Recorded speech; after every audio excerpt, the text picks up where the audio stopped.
నమస్తే, welcome to ప్రతిపక్షం. ఇది ప్రజల పక్షం. నేను మీ జర్నలిస్ట్ అనిల్. రెండు తెలుగు రాష్ట్రాల్లో సంచలనం సృష్టించిన మదనపల్లి ఘటన మనందరికీ తెలిసిందే. మదనపల్లిలోని కాణసానిపల్లిలో 7 ఏళ్ల చిన్నారిని అతి కిరాతకంగా, అతి దారుణంగా, అత్యంత పాశవికంగా అమానుష ఘటన చేయడం జరిగింది ఓ ప్రబుద్ధుడు. 7 ఏళ్ల చిన్నారికి మాయ మాటలు చెప్పి ఇంట్లోకి తీసుకెళ్ళి ఆ 7 ఏళ్ల చిన్నారిని రేప్ చేసి, అదేవిధంగా దారుణంగా, అతి కిరాతకంగా హతమార్చాడు కులవర్ధన్ అనేటువంటి ఒక నీచుడు, ఒక నీచ్ కమినే అన్న కూడా తప్పు లేదు ఈ విషయంలో. సో ఎట్టకేలకు ఈ విషయం పోలీసులు నిర్ధారణ చేసిన తర్వాత ఎలా అయినా నన్ను పట్టుకుంటారు, నా పరువు పోతుందని చెప్పేసి భయపడి ఆ ప్రబుద్ధుడు ఎట్టకేలకు ఓ చెరువులో దూకి బలవన్మరణానికి పాల్పడ్డాడు. సో ఒకవేళ ఆ రోజు కనుక ఆ వాడు ఎవడైతే ఉన్నాడో కులవర్ధన్, అక్కడ ఉన్నటువంటి స్థానికులు దొరికితే మాత్రం ఆ ప్రజల చేతిలోనే వాడు చనిపోయేవాడు. కానీ ఈ విషయాన్ని అంతా గ్రహించుకొని ఎలా అయినా దొరుకుతాను, ఎలా అయినా నన్ను పట్టుకుంటారు, ఎలా అయినా నా పరువు పోతుందని చెప్పేసి, ఎలా అయినా నన్ను చంపేస్తారని చెప్పేసి వాడికి వాడే అన్నీ ఊహించుకొని వెళ్ళి చెరువులో దూకి చనిపోయాడు. అయితే పోలీసులు ఈ విషయాల్లో, ఈ ఘటనలో నిజాలు నిర్ధారించారు. కొన్ని విస్తుపోయేటువంటి సంచలనమైన విషయాలని బయటికి చెప్పడం జరిగింది. పాపకు మాయమాటలు చెప్పిండు కులవర్ధన్ నీచుడు. చెప్పి ఇంట్లోకి తీసుకెళ్ళిండు. ఇంట్లోకి తీసుకెళ్ళిన తర్వాత ఆ పాప పైన అమానుషంగా దాడి చేసి కామ కోరికలు తీర్చుకొని అనంతరం పాప శరీరాలను ఎక్కడికక్కడికి విరిచేసి ఆ డ్రమ్ములో ఉన్నటువంటి నీళ్లు ఉన్నాయి, అందులో కుక్కి ఆ పాపను హతమార్చిండు ఆ నీచుడు. అయితే ఈ ఘటన చేసిన తర్వాత పాప మిస్సింగ్ అయిందని చెప్పేసి అటు కుటుంబ సభ్యులతో పాటు, బంధువులతో పాటు స్థానికులు కూడా వెతకడం మొదలుపెట్టారు. అయితే అందరిలాగానే నేనేం తప్పు చేయలేదు, నాకేం తెలియదు, నీ శుద్ధ పూసను అన్నట్టుగా కులవర్ధన్ కూడా బయటకు వచ్చి అందరిలాగానే యాక్టింగ్ చేయడం మొదలుపెట్టిండు. యాక్టింగ్ అంటే మామూలు యాక్టింగ్ కాదు, అది ఆస్కార్ లెవెల్ యాక్టింగ్ మొదలుపెట్టిండు. మనం ఈ మధ్యకాలం చూసినాం, చాలామంది కూడా క్రైమ్ చేసే వాళ్ళు ఎవరైనా సరే ఇలాంటి ఆస్కార్ అవార్డు యాక్టింగ్లు చేసే చాలామంది దొరికిపోయారు. అతి వినయం, అతిగా యాక్టింగ్ చేయడం, ఇలాంటివి చేసే చాలామంది ఈ మధ్యకాలంలో క్రైమ్ చేసిన వాళ్ళు చాలామంది దొరికిపోయారు. అదే తరహాలో కులవర్ధన్ కూడా చేసిండు.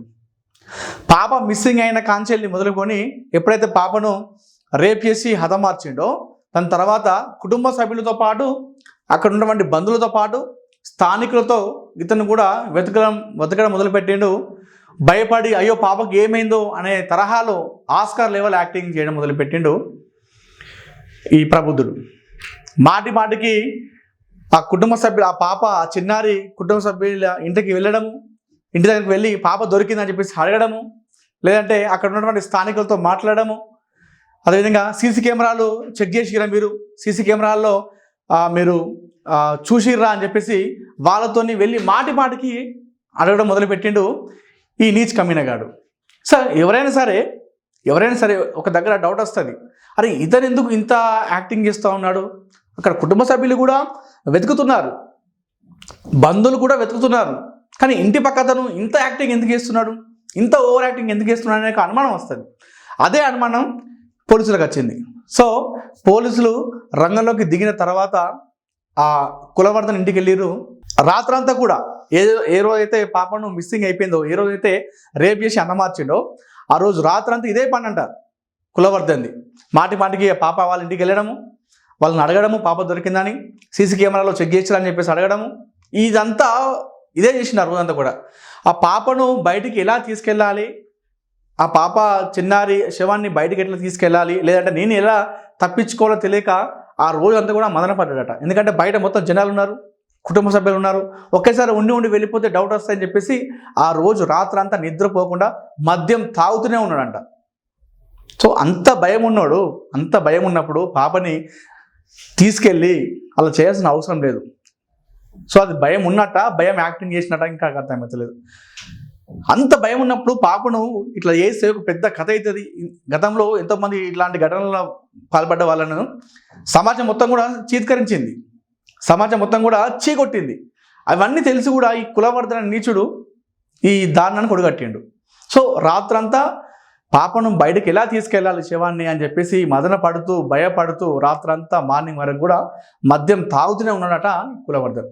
సో రంగంలోకి దిగినటువంటి పోలీసులు కులవర్ధన మీద అనుమానం వచ్చి డోర్ కొట్టగానే మనోడు అన్న మాట నా పని అయిపోయిందంటూ వ్యాఖ్యానించినట.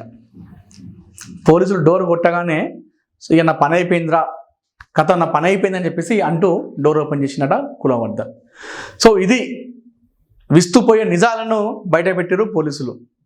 సో తప్పు చేసిండు, ఆ తప్పు కాదని చేసిండా, తప్పు అని తెలిసి కూడా దొరకకుండా భయపడుతూ ఇవన్నీ చేసుకుంటూ వెళ్ళినట ఆ రోజు కులవర్ధన్. ఎట్టకేలకైతే పోలీసులు వాడిని గుర్తించి డోరు కొట్టగానే నా పని అయిపోయిందంటూ భయపడి ఎట్టకేలకు సో సమాజం మొత్తం కూడా నన్ను చీకొడుతుంది, నన్ను చీత్కరిస్తుంది, నన్ను ఎవరు కూడా నన్ను మంచి వాళ్ళు అన్నారు అని చెప్పేసి సో దాన్ని మనసులో పెట్టుకొని ఆ చెరువులో దూకి బలవన్మరణానికి పాల్పడ్డాడు కులవర్ధన్.